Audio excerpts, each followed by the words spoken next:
Bonjour à tous, dans cette vidéo nous allons corriger les premiers exercices sur les produits scalaires et les espaces vectoriels euclidiens. On va essayer de corriger les exercices de 1 à 5. Alors commençons par le 1 bien sûr, qui revient sur la notion même de produit scalaire. C'est-à-dire, je vous le rappelle, une forme bilinéaire symétrique définie positive. Dans l'exemple petit a, cette forme s'applique à des couples de polynômes de R3 de x. Donc ici, le E du cours, c'est R3 de x. On a mis ici au carré, un couple de polynômes est envoyé sur la somme pour k égale 0 jusqu'à 3 de la valeur de p en k multipliée par la valeur de q en k. Alors, phi est clairement symétrique. Ça, je pense que vous en êtes d'accord. Si on échange les rôles de P et Q, la valeur du réel obtenu est la même. D'autre part, pour P1Q, P2Q dans R3 de X, d'une part, lambda mu dans R, d'autre part. Alors, j'ai fait les calculs in extenso parce que c'est la première fois. Après, on pourra peut-être passer plus rapidement sur ce genre de questions. Si on applique phi à la famille de deux polynômes, donc lambda P1 plus mu P2 d'une part et Q d'autre part. C'est la somme pour k égale 0 jusqu'à 3 de lambda P1 plus mu P2 évalué en k fois Q évalué en k. Mais vous savez que l'évaluation de lambda P1 plus mu P2 en k, ça vaut lambda P1k plus mu P2k. Alors là, j'ai peut-être sauté quand même une petite étape. On multiplie chaque terme de cette parenthèse par Q de k et on coupe la somme en deux. Il vient... Après avoir sorti lambda et mu qui ne dépendent pas de k, somme pour k égale 0 jusqu'à 3 de P1 de k fois Q de k, plus mu fois la somme pour k égale 0 jusqu'à 3 de P2 de k fois Q de k. Mais ça, c'est lambda phi de P1 de la famille P1Q plus mu fois phi de P2 virgule Q. Alors vous voyez que on est parti de phi de, d'une part, lambda P1 plus mu P2 avec Q, et on trouve lambda phi de P1 plus mu de P1 avec Q, et mu phi de P2 avec Q. On dit que phi est linéaire par rapport à sa première variable. Alors, il n'y a pas besoin de montrer qu'elle est linéaire par rapport à sa deuxième variable à cause de la symétrie. J'ai quand même fait la petite remarque là, parce que j'ai dit plusieurs fois dans le cours que la symétrie est une des linéarités par rapport à l'une des variables suffisait. Regardez, si on s'était mis à calculer phi de P et d'un polynôme de la forme lambda Q1 plus mu Q2, on peut d'abord retourner ici la place de P et du polynôme dépendant de Q1 et Q2 par symétrie. Donc ça fait phi de lambda Q1 plus mu Q2 avec P. D'après ce qu'on a fait juste au-dessus, ça fait lambda phi de Q1 virgule P plus mu phi de Q2 virgule P. Mais à nouveau avec la symétrie, ça fait lambda phi de P avec Q1 plus mu fois phi de P et Q2.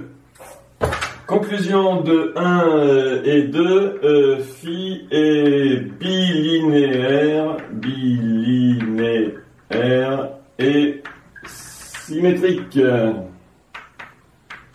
Bon, vous voyez que ça va souvent ensemble ces deux-là. Alors, reste la deuxième partie. Montrons que phi est définie positive. Allons-y. On commence par la positivité. Alors, je vous rappelle que ça ne signifie pas que toutes les valeurs de phi pour les familles PQ sont positives. Non. Il faut que les valeurs de phi appliquées à une famille de deux fois le même vecteur, donc ici deux fois le même polynôme, soient positives. En l'occurrence, c'est tout à fait évident, puisque si P est un polynôme de R3 de X, l'image de la famille PP, c'est la somme pour K égale 0 jusqu'à 3 des P carrés de K. La somme de 4 réels positifs est positive. Voici le fait de phi de PP est positive, et phi est une application dite symétrique. Il faut vérifier de plus que si phi de P avec P, donc la famille PP, égale 0, alors le polynôme P est le polynôme nul. Mais cette somme étant constituée de réels positifs, si elle est nulle, c'est que tous les réels sont nuls, à savoir pour tout k appartenant à 0,3, P carré de k égale 0. Le seul réel ayant un carré nul étant 0, ça nous donne quel que soit k appartenant à 0,3, P de k égale 0. Oui, mais dans ce cas, 0, 1, 2 et 3 sont des racines de P. Mais P, c'est un élément de R3 de X, donc son degré est inférieur à 3. Alors, un polynôme de degré inférieur en mathématiques, hein, je vous rappelle, ça veut toujours dire inférieur ou égal. Mais bon, j'aurais pu le préciser, mais ce n'est pas nécessaire. Alors, un polynôme de degré inférieur ou égal à 3 qui possède 4 racines distinctes est forcément le polynôme nul. P égale 0 de R3 de X. Alors, vous voyez que les points 3 et 4 assurent que phi est définie positive. Et finalement, phi est bien un produit scalaire sur R3 de X. Alors, on a vu qu'il y en a bien d'autres, hein, mais celui-ci en est un. C'est un produit scalaire sur R3 de X. Alors, on passe au B, où cette fois E est l'ensemble des fonctions de classe C1 sur l'intervalle 0,1 et A valeur dans R. Je rappelle que ça signifie l'ensemble des fonctions dérivables sur 0,1 dont la dérivée est continue. On considère l'application phi qui a deux de ces fonctions, associe le réel f de 0 fois g de 0 plus l'intégrale de 0,1 de f'g'. Une remarque, f' et g' étant continus, l'intégrale de 0,1 de leur produit est tout à fait définie. Autrement dit, phi est correctement définie. Bon, elle est clairement symétrique, là, hein, je pense que vous le voyez. L'échange de f et g ne modifie pas la valeur du réel obtenue par l'application de phi.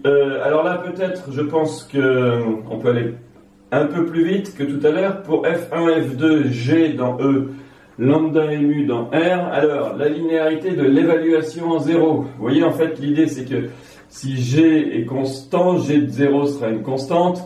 Quand on évalue lambda f1 plus mu f2 en 0, ça fait lambda f1 de 0 plus mu f2 de 0.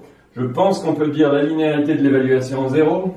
Ensuite, la linéarité de la dérivation, je m'explique. Si g' est continu, quand on va dériver lambda f1 plus mu f2, on va trouver lambda f1' plus mu f2'. Ensuite, on intègre ça après avoir multiplié par g' de t. Mais l'intégrale, c'est linéaire aussi. Donc je pense qu'une phrase du type la linéarité de l'évaluation en 0, de la dérivation puis de l'intégrale assure que, bon ben je vais l'écrire derrière parce que j'ai pas la place, phi de lambda f1 plus mu f2 virgule g égale lambda phi de f1g plus mu phi de f2g. J'écris ça et on continue avec, toujours pareil, hein, la définition positive. J'ai écrit la conclusion à laquelle on a abouti juste à l'instant. Phi de lambda f1 plus mu f2 avec g. C'est lambda phi de la famille f1g plus mu phi de la famille f2g. Avec la symétrie vue en 1, on a donc phi est bilinéaire. Ensuite, pour f dans E, donc dans l'ensemble des fonctions de classe C1 sur 0,1, phi de ff, la famille ff, c'est f0 au carré plus l'intégrale de 0 à 1 de f' de t au carré dt. Bon, voilà deux réels positifs, donc là encore, phi de f virgule f est positif, c'est un réel positif. Si de plus ce réel est nul, alors, comme tout à l'heure, la somme de deux réels positifs étant nuls, tous les deux sont nuls. Celui-là étant f0 au carré, c'est f0 qui est nul. Et d'autre part, l'intégrale de 0 à 1 de f' de t dt est nulle. Alors là, il faut détailler quand même un petit peu. Ça, c'est comme f'... attention, j'ai oublié le carré ici. Hein. J'ai écrit f' de t au carré. Attention, il faut mettre bien sûr un carré. Comme ici justement la fonction f' carré, deux points, celle qui a t associe f' de t au carré est à la fois continue, comme produit de fonctions qui le sont. Hein. Vous savez que f' est continue. Et continue est positive sur 0, 1. On a, si son intégrale est nulle, on sait que cette fonction est identiquement nulle. Autrement dit, quel que soit t appartenant à 0, 1, f' de t au carré égale 0. Oui, mais si f' de t au carré égale 0, c'est que f' de t égale 0. Ainsi, la fonction f, qui a une dérivée nulle, est constante. Est constante sur 0,1. Oui, mais de plus, on a vu que f de 0 égale 0. Si f est constante et que sa valeur en 0 est 0, c'est qu'elle est identiquement nulle. Comme f de 0 égale 0, on a donc, quel que soit t appartenant à 0, 1, f de t égale 0. C'est-à-dire que notre fonction f, c'est la fonction nulle de notre espace. Autrement dit, phi, d'après 2 et 3, phi est définie positive et définie, mais souvent on utilise ce mot-là de définie positive.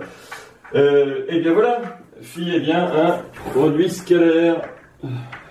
Phi est bien un produit scalaire sur l'espace considéré E. Voilà pour ce premier exercice. Alors les exercices de ce genre sont assez mécaniques, hein, et en général, je vous le dis, la bilinéarité et la symétrie vont plutôt ensemble, et la définition positive, d'autre part, va aussi ensemble.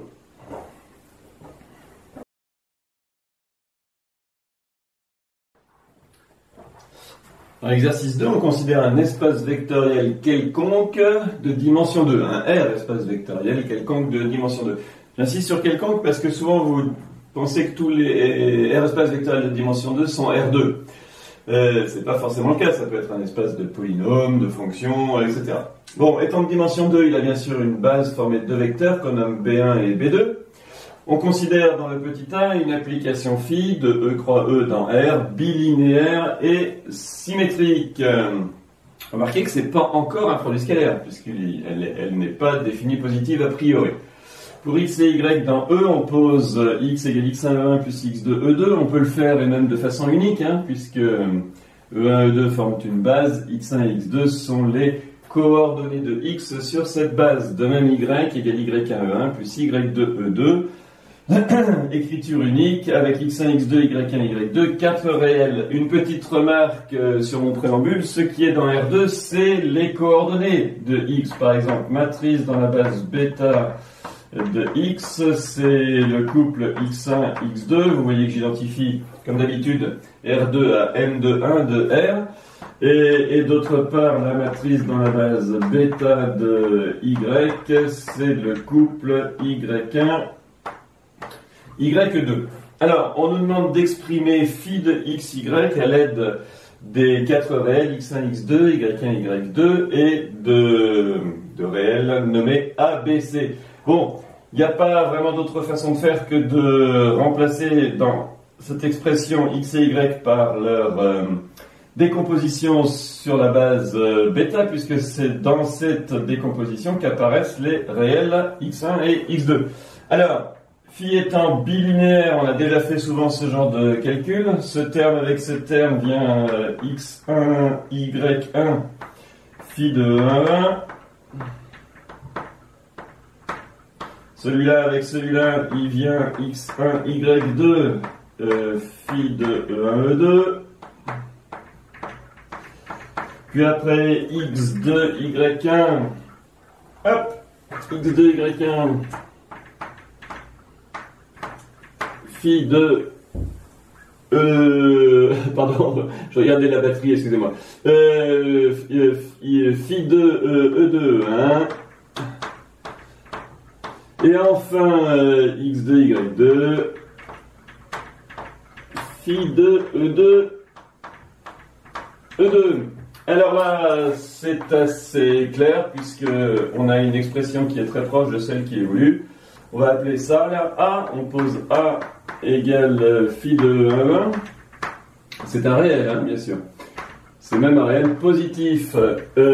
On pose... Ah non, on ne sait pas encore, pardon, excusez-moi. Phi est simplement bilinéaire.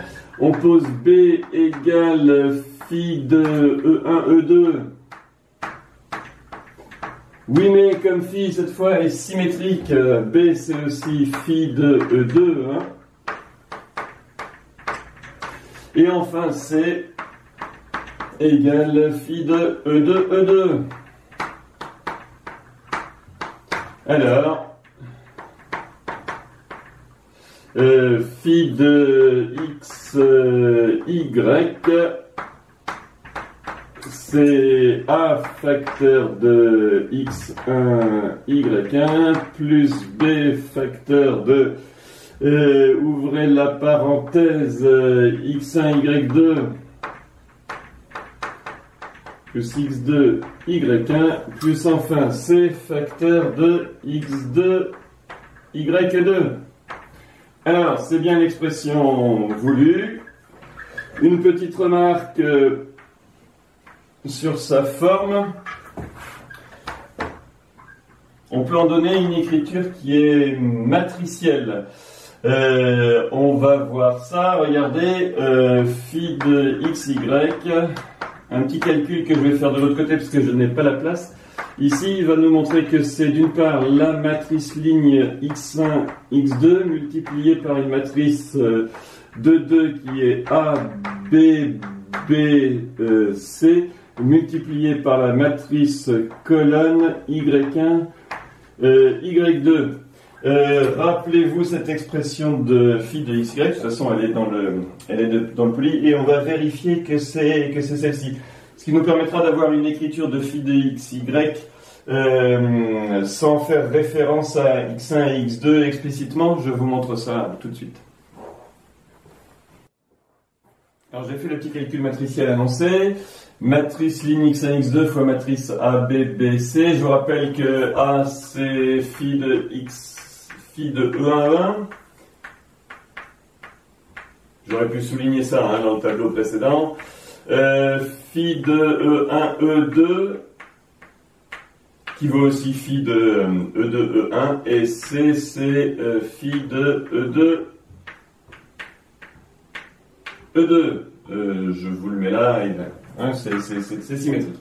Alors, si on oublie temporairement celle-là, la matrice de 2, A, B, B, C multipliée par Y1, ça fait bien la matrice colonne AY1 plus BY2, ça c'est un seul réel, hein, attention, multiplié avec en deuxième ligne BY1 plus CY2. Si maintenant on multiplie par cette matrice ligne, ça fait ce réel fois celui-là, plus ce réel fois celui-ci.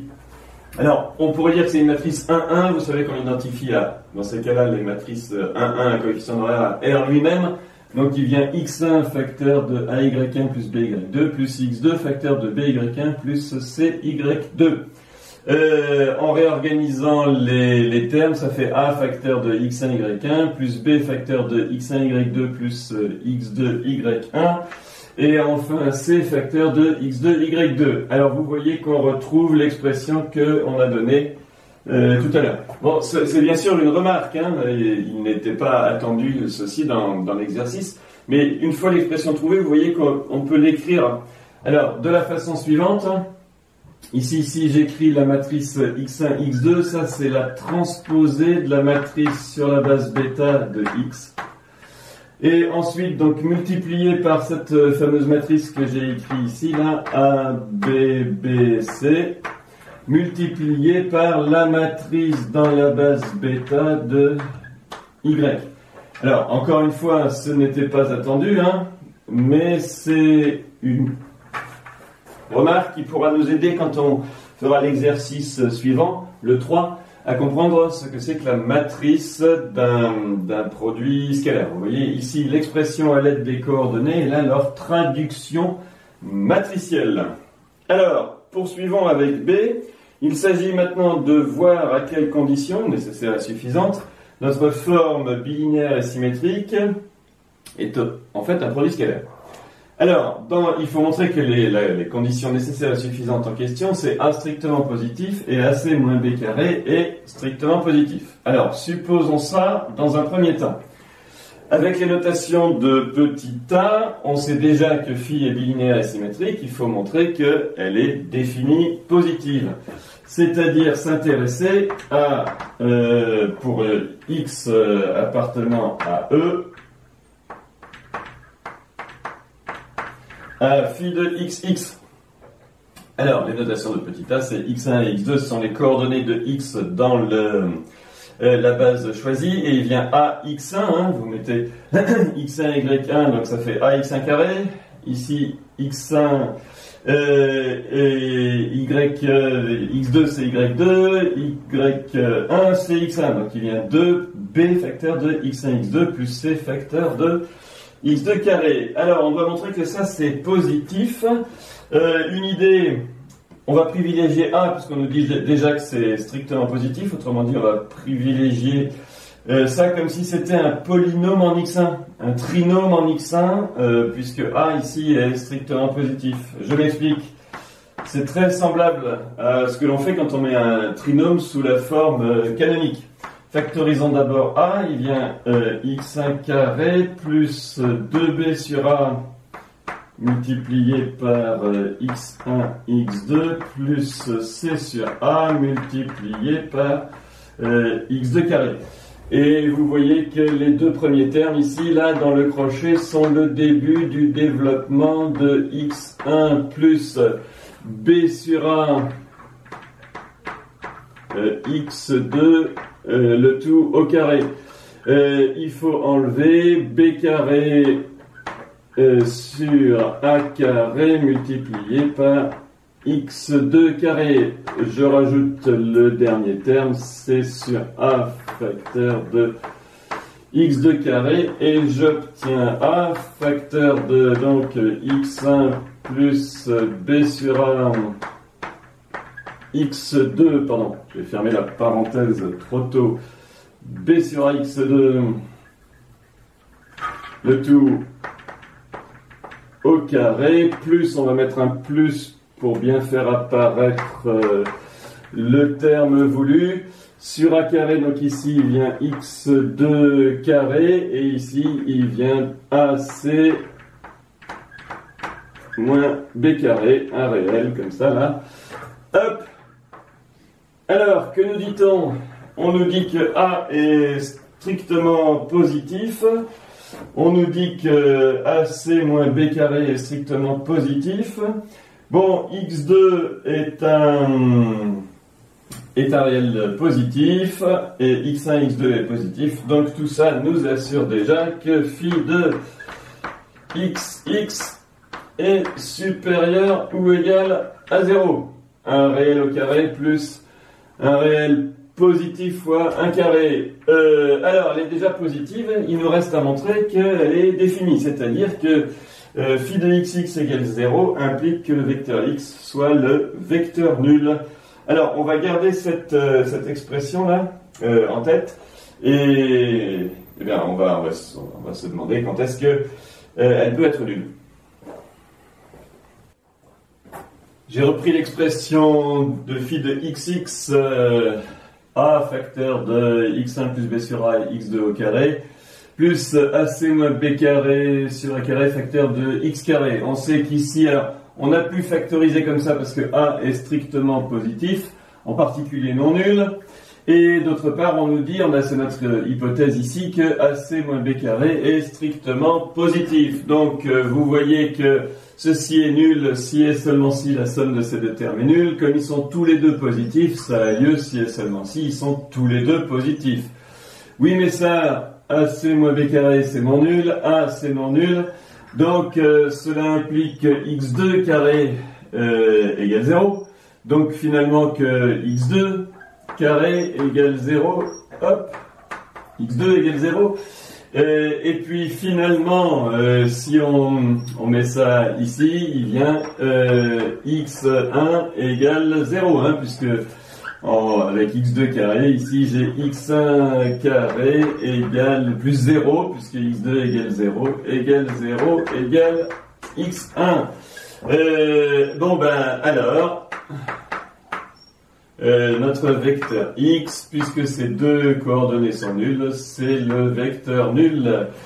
Ainsi, pour tout x appartenant à E, phi de xx supérieur ou égal à 0, hein, on l'a vu dans le tableau précédent, et on vient de montrer que phi de xx égale 0 implique x égale 0. Phi était déjà bilinéaire et symétrique, et dans ce cas, c'est-à-dire avec ces deux hypothèses supplémentaires, elle devient définie positive.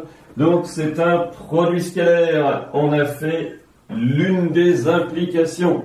On suppose maintenant que phi est définie positive et il s'agit de montrer que ces deux hypothèses sont vraies.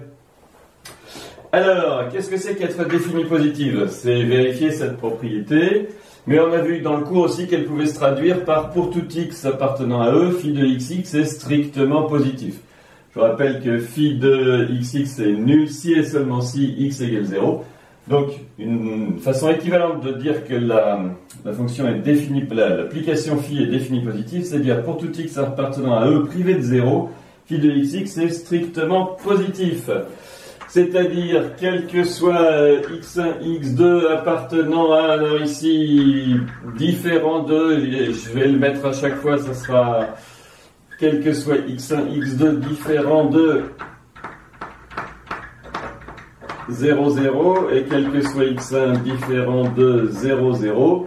Alors, phi de xy, c'est a, phi de xx, pardon, c'est a x1 carré plus b x1 x2 plus c x2 carré.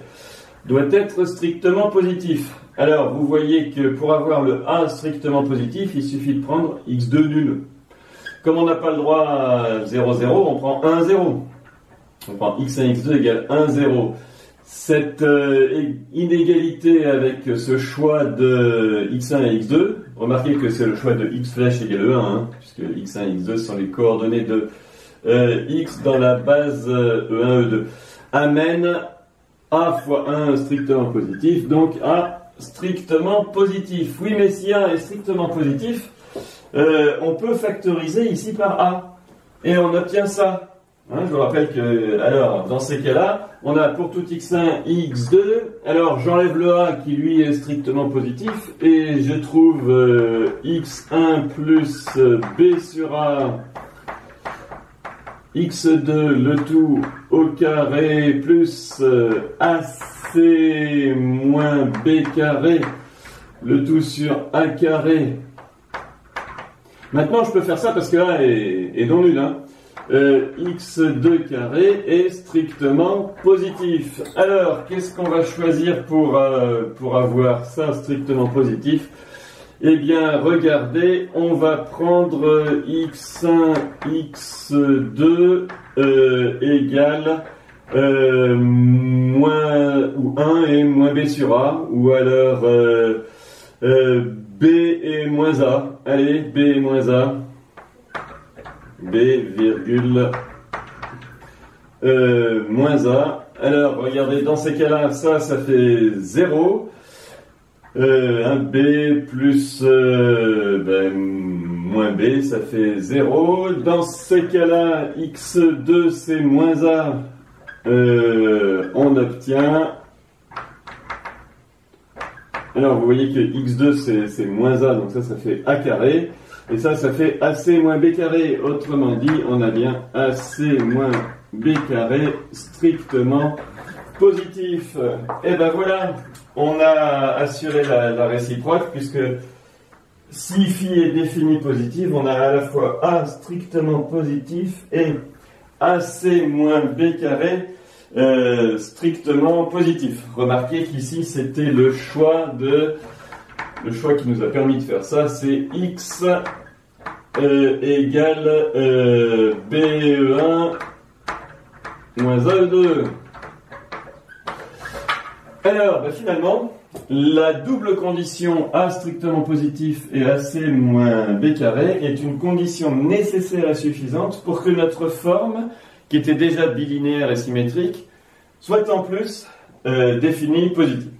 Alors, ça s'appelle les conditions de Sylvester. Pour ce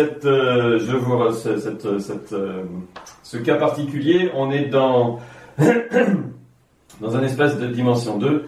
Regardez, la matrice qui sert à calculer le produit scalaire, c'est A, B, B, C. Vous voyez que son déterminant, c'est AC moins B carré, et que le déterminant de son mineur 1, 1, là, c'est A carré. Donc, pour les formes bilinéaires symétriques en dimension 2, on verra qu'elles sont systématiquement associées à des matrices symétriques, comme ça, c'est l'exercice suivant. Les conditions pour qu'elles soient définies positives sont déterminant strictement positif et terme en haut à gauche strictement positif. Mais ça marche, je répète, en dimension 2. Remarque, ça à voir pour l'exercice suivant et faire un lien. Alors, dans l'exercice suivant, justement, on étudie cette fois la matrice d'un produit scalaire, mais en dimension quelconque, petit n.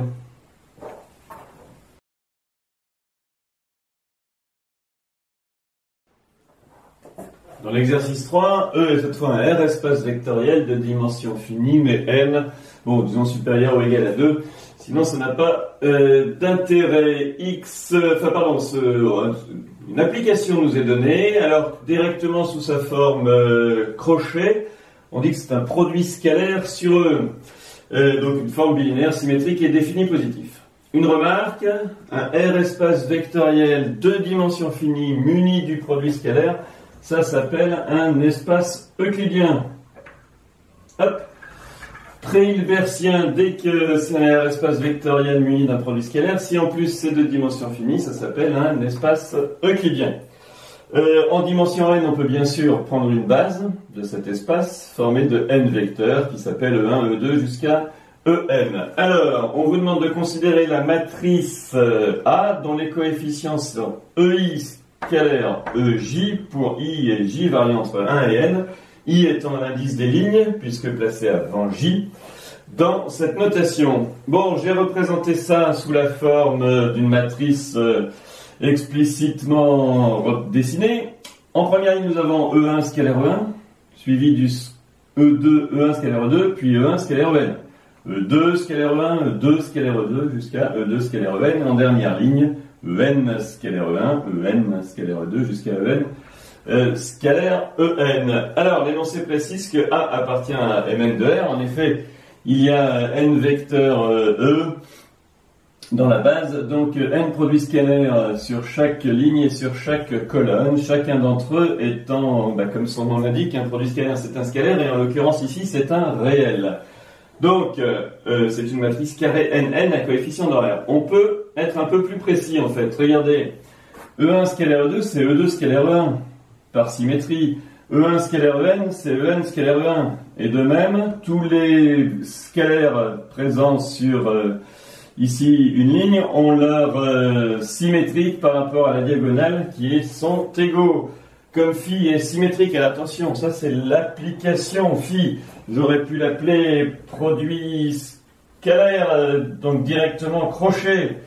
Crochet est symétrique, comme ça, crochet est symétrique. Donc, crochet est symétrique. Donc A appartient en fait à Sn de R. Je vous rappelle ce que ça signifie. Sn de R, c'est l'ensemble des matrices dont la transposée est égale à elle-même. A appartient à Sn de R. Bon, c'est un petit peu plus précis que de N de R, j'entends.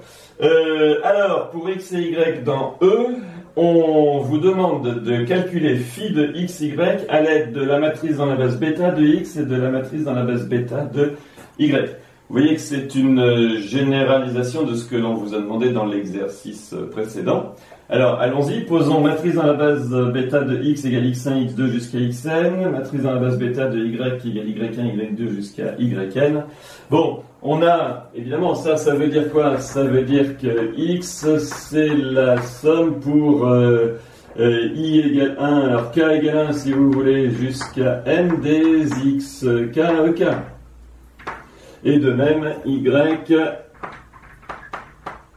c'est la somme pour k égale 1 jusqu'à n des y k ek. Et donc, si on veut calculer phi de x, y, eh bien, on peut rentrer ces deux expressions. Phi, décidément, c'est parce que j'ai encore en tête les exercices précédents où le produit scalaire s'appelait phi. Ici, il s'appelle directement crochet. Donc, je reprends x crochet y. Alors, il suffit de remplacer ici ces expressions.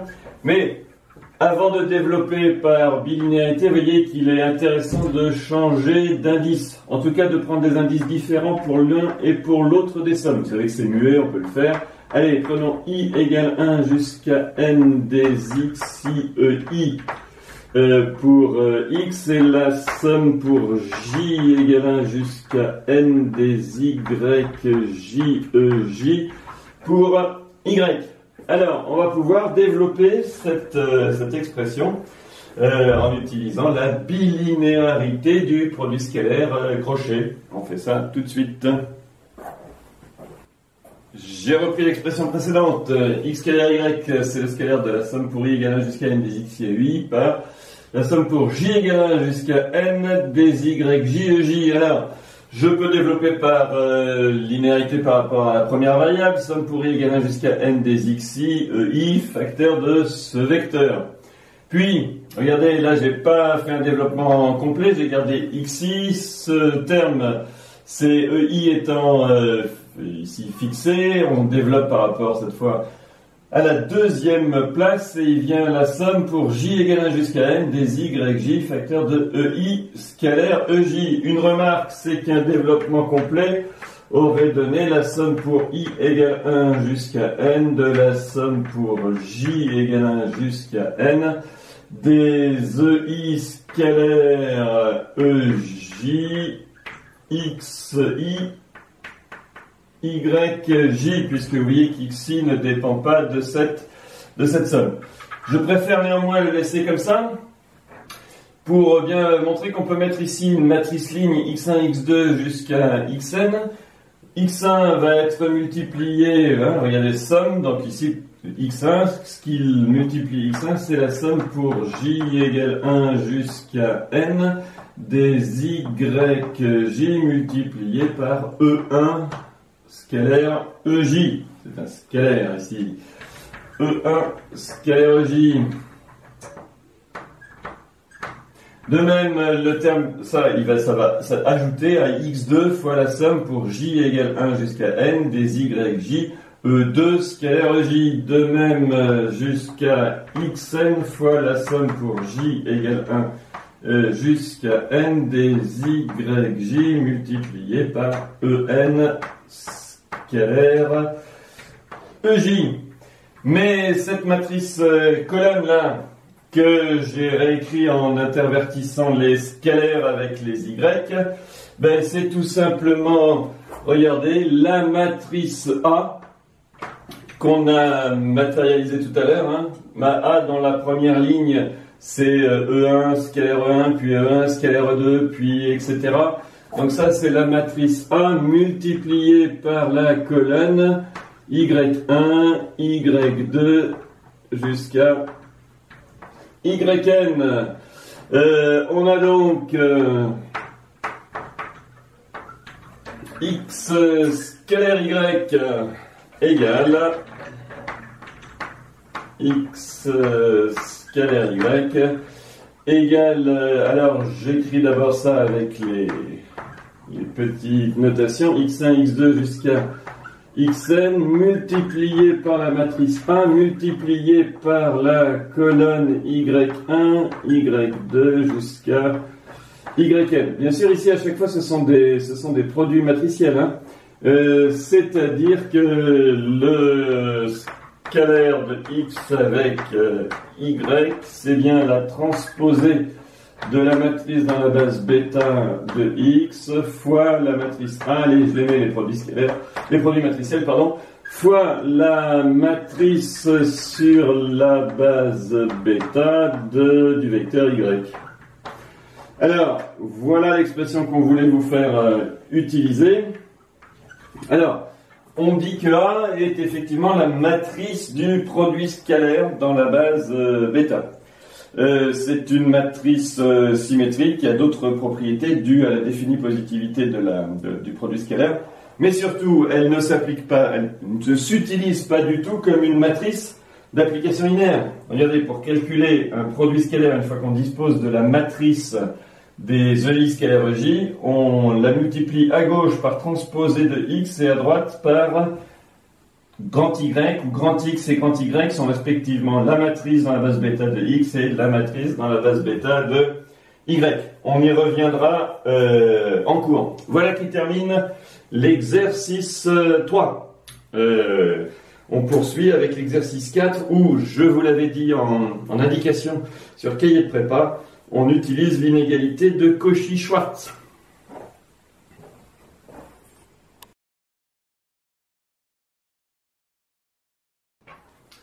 Dans l'exercice 4, on considère trois réels x, y et z, et on veut montrer une inégalité, 1 moins x au carré, plus x moins y au carré, plus y moins z au carré, plus z au carré supérieur ou égal à 1 quart. On va utiliser l'indication que je vous avez donnée ce matin, j'espère vous a permis de le faire, une inégalité de Cauchy-Schwarz. Pour ça, il faut se placer dans un espace vectoriel muni d'un produit scalaire. Alors, vous reconnaissez ici 4 termes au carré. Ça peut faire penser à une norme au carré. Pour cela, comme il y a 4 termes, on va se placer dans R4. R4 muni de son produit scalaire usuel, parce que vous savez que la somme des coordonnées au carré, c'est la norme qui est associée au produit scalaire usuel. Rappel, si on prend U, le vecteur U1, U2, U3, U4, dans R4, donc V, V1, V2, V3, V4, encore une fois, R4 et M4, 1 de R sont identifiés. Alors, la norme de U au carré, c'est ce à quoi on pensait, hein. U1 au carré, plus U2 au carré, plus U4 au carré, U3 au carré, U4 au carré. La norme de V au carré, c'est la somme des VK au carré. Et U scalaire V, j'ai écrit in extenso, c'est la somme des UK VK, à savoir U1 V1 plus U2 V2 plus U3 V3 plus U4 V4. J'aurais pu écrire ces sommes, mais j'ai préféré tout détailler pour qu'on voit bien les 4 termes à chaque fois. Alors, comment s'écrit l'inégalité de Cauchy-Schwarz? Bon, je l'ai écrit dans le même sens que l'inégalité voulue. Elle s'écrit valeur absolue du produit scalaire plus petit que produit des normes. Si on met des carrés, la valeur absolue est inutile et il vient norme de U au carré fois norme de V au carré.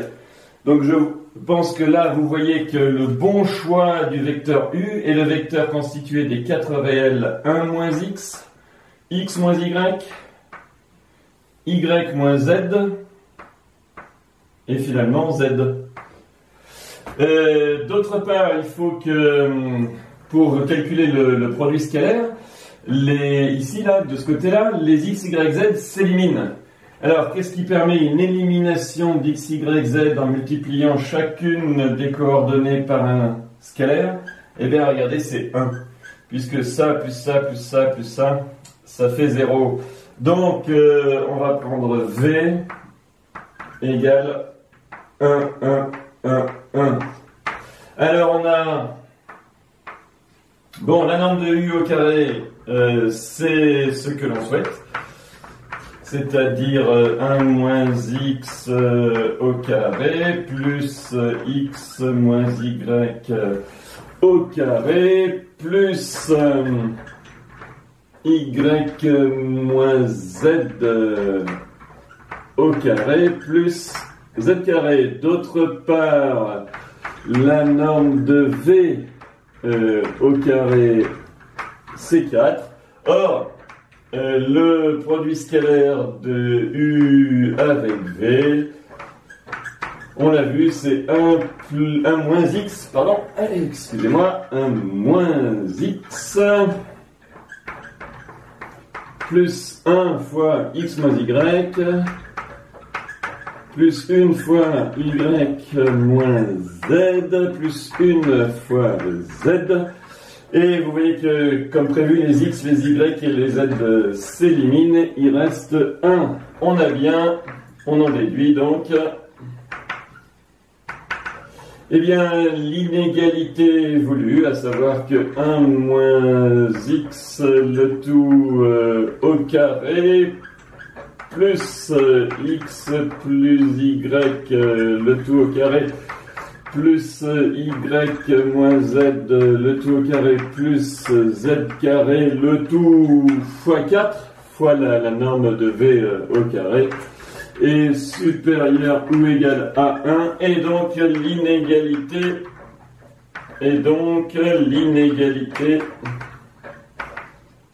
voulue. Voilà, une égalité qui est évidemment équivalente à celle que je souligne ici. Alors, voilà pour le premier point. Dans le deuxième point, on vous demande de résoudre l'équation 1 moins x au carré plus x moins y au carré plus y moins z au carré plus z carré égale 1 quart. Donc vous voyez qu'il s'agit de déterminer dans quel cas cette inégalité de Cauchy-Schwarz est une égalité. Et ça, le cours nous le permet. On va le faire tout de suite. Je reviens quelques secondes sur ce tableau pour mettre un carré ici. La norme de v au carré, c'est 4. La norme de v étant racine de 2. J'en profite d'ailleurs pour aller un peu plus loin dans ce que je disais tout à l'heure. Les cas d'égalité dans l'inégalité de Cauchy-Schwarz, vous savez que c'est quand les deux vecteurs forment une famille liée dans E. Donc ici, quand les vecteurs qu'on a choisis, ici et là, sont liés, proportionnels donc. En reprenant les deux vecteurs considérés dans R4, le vecteur U dont les composantes sont 1 moins x, x moins y, y moins z et z, et v, les quatre composantes égales à 1. Bon, d'une part, vous remarquez que v n'est pas le vecteur nul, ça aura son importance là tout de suite. Et d'autre part, si on appelle E l'équation, enfin l'égalité, pardon, 1 moins x au carré plus x moins y au carré plus y moins z au carré plus z au carré égale 4, quand je dis qu'on considère cette égalité, on ne considère pas qu'elle est vraie. On l'énonce simplement. Et justement, on dit qu'elle est vraie si et seulement si, avec les notations mises en place dans le tableau précédent, la norme de u au carré fois la norme de v au carré égale le carré du produit scalaire de u avec v. Or, cette égalité-là a lieu, c'est les cas d'égalité dans l'inégalité de Cauchy-Schwarz qui nous le dit, si et seulement si la famille UV est liée. Mes deux vecteurs sont liés si et seulement si ils sont proportionnels, en particulier si l'un n'est pas nul, c'est vrai si et seulement si l'autre est un multiple de celui-ci par un scalaire. Ça veut dire U appartient à la droite vectorielle engendrée par V. Alors, ça nous donne donc une équivalence, toujours, on a travaillé par équivalence ici. E est vrai si et seulement si il existe un réel lambda, tel que le système S lambda ici soit vérifié. 1 moins x égale lambda, x moins y égale lambda, y moins z égale lambda, z égale lambda. Or, ce système équivaut, regardez facilement, à z égale lambda. Le deuxième, y égale 2 lambda. On remonte, x égale 3 lambda. Et dans la dernière, 1 moins 3 lambda égale lambda, c'est-à-dire 4 lambda égale 1. 4 lambda égale 1. Autrement dit, si et seulement si lambda égale 1 quart, et x, y, z égale, et x, bon, j'écris ça comme ça, hein, et x, y, z égale, alors, x 3 quarts, y 1 demi, et z 1 quart. Autrement dit, le triplet 3 quarts, 1 demi et 1 quart est l'unique,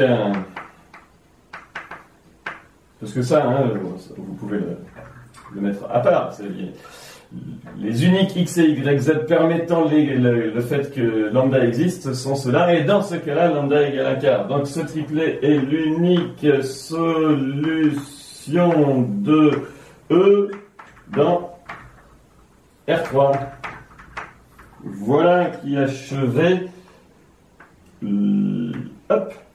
l'exercice. Remarquez que E est une équation dans R3 et qu'on a utilisé une inégalité qui en fait s'avère après une égalité de Cauchy-Schwarz dans R4. Enfin voilà, on a trouvé le seul triplet x, y, z vérifiant cette égalité. Allez, on passe au dernier de nos exercices pour cette vidéo.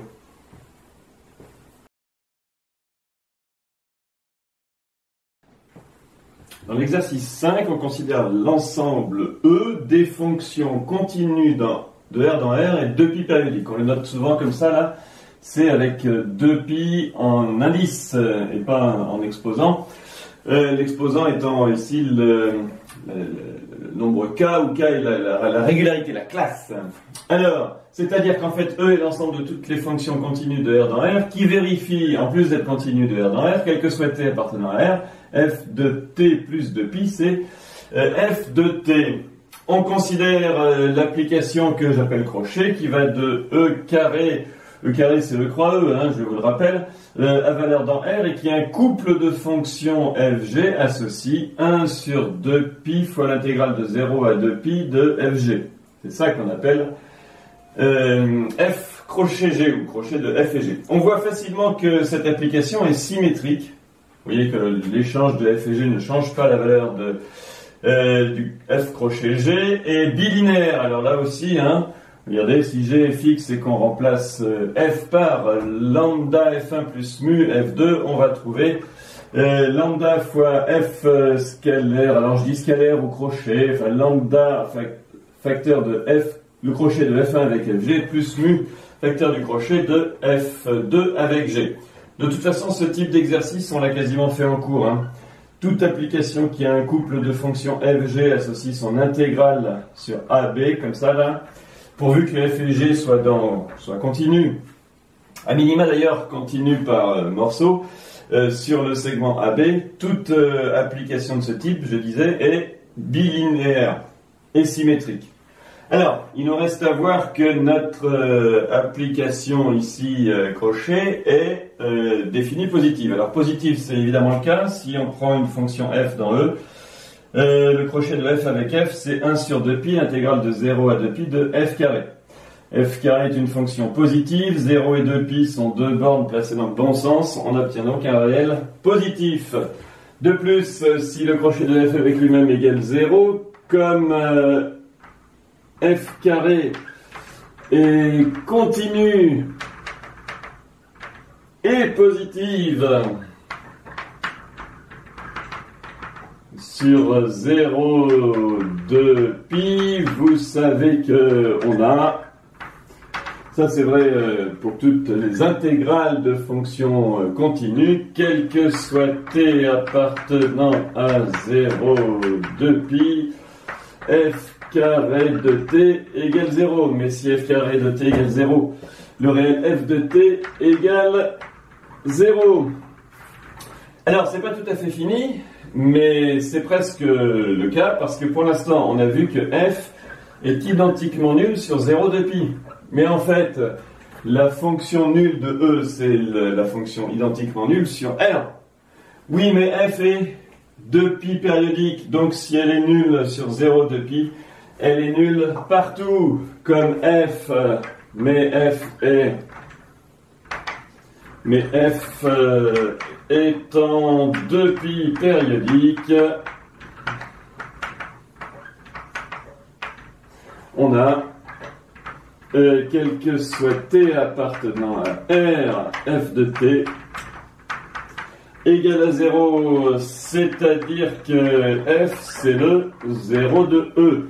Alors, je résume notre application crochet symétrique bilinéaire positive, et si le crochet de Un élément avec lui-même est nul, alors cet élément est le neutre de notre espace vectoriel. Notre crochet est bien un produit scalaire et c'est comme ça qu'on le désignera désormais. Dans la question B, pour k appartenant à n étoiles, on considère la fonction fk qui va de R dans R et qui à t associe sinus kt. Alors, on a déjà rencontré cette fonction dans un exercice sur les espaces vectoriels pour des histoires de liberté. Ici, on s'occupe de produits scalaires et plus exactement d'orthogonalité. Bon, la première chose à dire, c'est déjà que toutes ces fonctions-là sont continues sur R et 2π périodiques. Autrement dit, pour tout cas dans n étoile, la fonction fk est un élément de l'ensemble qu'on a appelé E ici. Alors, on veut montrer que la famille des fonctions fk est orthogonale. Prenons donc deux entiers p et q dans n étoiles avec p différent de q. Et calculons le produit scalaire de f indice p avec f indice q. Il s'agit donc de 1 demi, l'intégrale de 0 à 2π. Je vais mettre ce 0 un peu plus haut. Sinus p de t, sinus q de t, dt, puisque ça c'est fp de t, et ça c'est fq de t. Alors, vous savez qu'un produit de sinus, c'est 1 demi de cosinus de la différence moins cosinus de la somme. Je rappelle que cosinus de la différence, ça fait le produit des cosinus plus le produit des sinus. Ici, le produit des cosinus moins le produit des sinus. Quand vous faites l'un moins l'autre, vous avez deux produits des sinus. Le 1 demi rétablissant l'égalité. Il vient donc 1 sur 4π. Alors on va directement ici prendre une primitive. Vous voyez que ça s'écrit cosinus facteur de p moins q de t. Et une primitive étant 1 sur p moins q. J'ai le droit d'écrire p moins q au dénominateur parce que p est différent de q. Sinus de p moins q de t. Hop, p moins q de t. Et ici, il vient moins 1 sur P plus Q, sinus de P plus Q de T. Hop, les variations sont à prendre entre 0 et 2π. Mais les variations d'une fonction de type sinus constante T entre 0 et 2π sont nulles. Donc, on a bien 0. Alors, ceci assure que ceci... Alors, ici, je vais écrire fp scalaire fq égale 0. Ceci assure que, en fait, regardez, par rapport à l'énoncé, on peut même aller un peu plus loin. On peut dire que la famille de tous les fk pour k appartenant à n étoiles, c'est une famille qui contient une infinité de fonctions, est orthogonale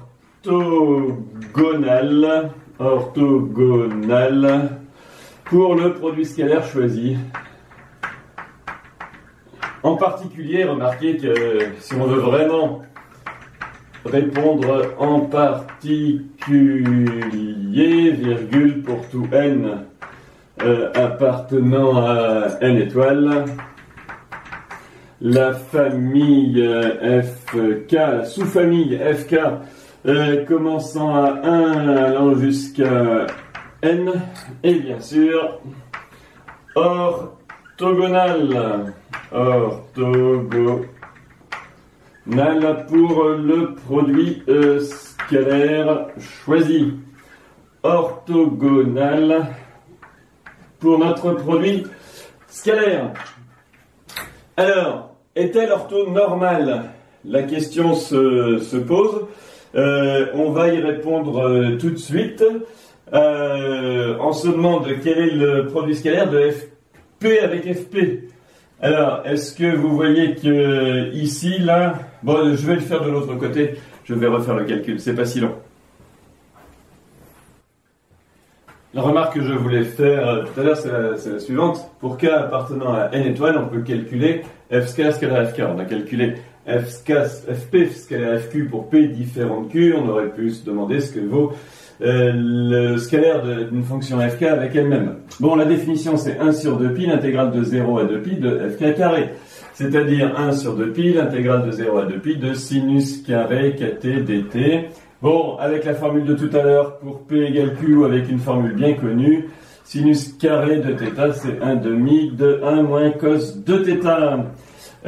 Donc ici, il va venir 1 sur 4pi, intégrale de 0 à, hop, j'enlève le petit 0 là qui va me gêner, intégrale de 0 à 2pi dt, le 1 qui vient ici. En revanche, l'intégrale de 0 à 2pi de cosinus de kt dt, elle est nulle, puisque c'est les variations d'une fonction sinus entre 0 et 2pi. Autrement dit, ça fait 1 sur 4pi multiplié par 2pi, et ça fait 1 demi. Autrement dit, quel que soit k appartenant à n étoile, vous voyez que, alors, fk scalaire fk, ça c'est la norme de fk au carré qui vaut 1 demi. Et si on veut donc calculer la norme de la fonction fk, on trouve 1 sur racine de 2.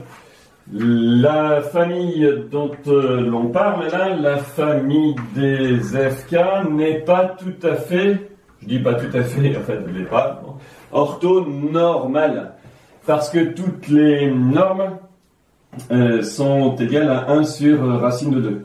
Une remarque, si on multiplie fk par racine de 2, que vaut la norme de racine de 2 fk? Eh bien, on sort la valeur absolue de racine de 2 par homogénéité, ça fait racine de 2 fois 1 sur racine de 2, ça fait 1. Donc, les fonctions racine de 2 fk ont toutes des normes égales à 1.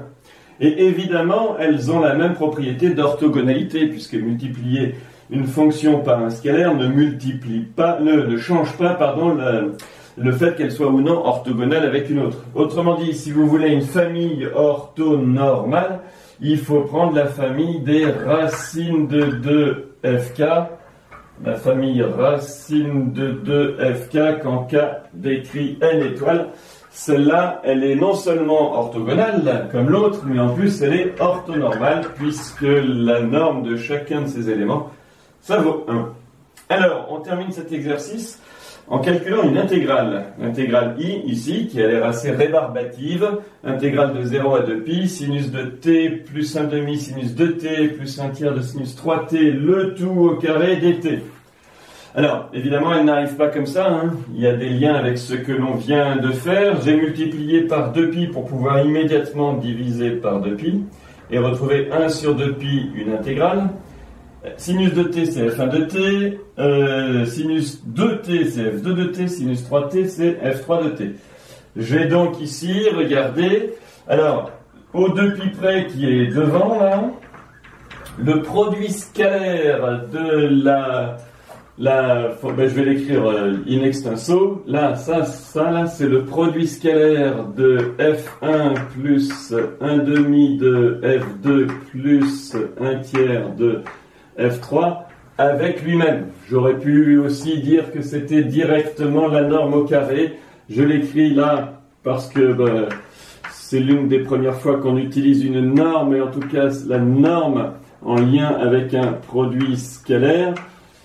Hop, et ça c'est donc 2pi fois la norme de f1 plus 1 demi de f2 plus 1 tiers de f3, et on n'oublie pas le carré, comme tout à l'heure, hein, quand on calcule fk scalaire fk, ça fait la norme de fk au carré. Hein. Je ne sais pas si celui-là est suffisamment visible, c'est bien la norme de fk au carré. Alors, eh bien, c'est une norme au carré de somme.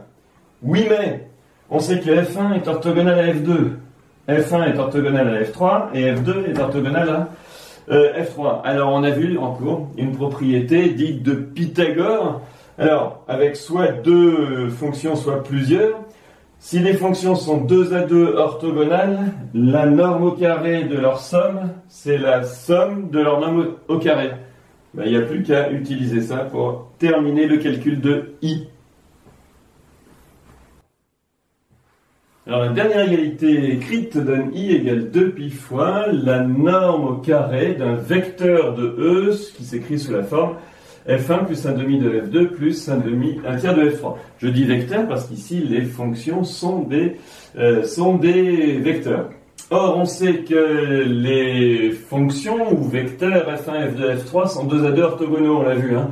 f1 scalaire f2, c'est f1 scalaire f3, c'est f2 scalaire f3, c'est 0. Alors les 1 demi et 1 tiers qui sont là ne changent pas la donne. Hein. Si vous calculez f1 scalaire 1 demi de f2, ça fait 1 demi du produit scalaire du dessus, c'est 0. f1 scalaire 1 tiers de f3, ça fait 1 tiers du produit scalaire du dessus, c'est 0 aussi.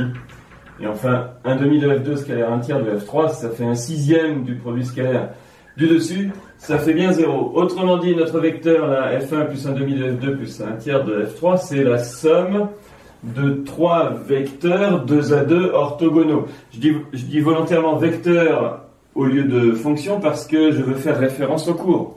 On sait que si 3 vecteurs sont 2 à 2 orthogonaux, la norme au carré de leur somme, c'est la somme de leur norme au carré. On en déduit que I égale 2pi, donc qui vient devant, facteur de la norme de f1 au carré, la norme de 1 demi de f2 au carré, plus la norme de 1 tiers de f3 au carré. Le on en déduit, c'est justement la propriété dite de Pythagore. Alors, ainsi... Alors on va faire une petite étape peut-être en disant ce que c'est que ces deux normes-là. La norme de f1 au carré, je la garde. Alors vous savez que quand vous avez une norme de scalaire fois un vecteur, ici une fonction mais scalaire fois un vecteur dans le cas général, le scalaire sort avec une valeur absolue devant. Mais il y a un carré ici. Donc quand on sort un scalaire d'une norme au carré, il vient au carré. Ici, il vient un quart de la norme de f2, le tout au carré. De même, ici, il vient un neuvième de la norme de f3, le tout au carré. Et donc, 2pi, donc, une petite remarque, la norme de fk au carré, de toutes les fk au carré, c'est 1 demi. Notre calcul de tout à l'heure nous a permis de le faire. Donc on peut factoriser ces trois choses-là, la norme de f1 au carré, la norme de f2 au carré, la norme de f3 au carré. C'est un demi, et il reste donc 1 plus 1 quart plus 1 neuvième. Il vient pi sur, on va mettre ça sur 36. Hop, 36. Alors, il vient 36 plus 9 plus 4. C'est-à-dire que, hop, c'est-à-dire finalement que I égale 49 36e de pi. 49 36e de pi. Voilà la valeur voulue de cette intégrale. Bon, elle est anecdotique évidemment. Ce qui est intéressant, c'est l'utilisation de l'orthogonalité 2 à 2 des vecteurs f1, 2 et 3. Voilà qui achève cette correction. On poursuivra demain avec une vidéo sur le cours sur les produits scalaires, la suite, et notamment les bases orthogonales et orthonormales dans un espace vectoriel euclidien. D'ailleurs, vous pouvez commencer, si vous voulez, à lire le paragraphe qui s'appelle « Procédé d'orthogonalisation de Schmidt dans le polycopier ». C'est lui qu'on utilisera pour trouver une base orthogonale dans un espace vectoriel euclidien. Voilà, à bientôt.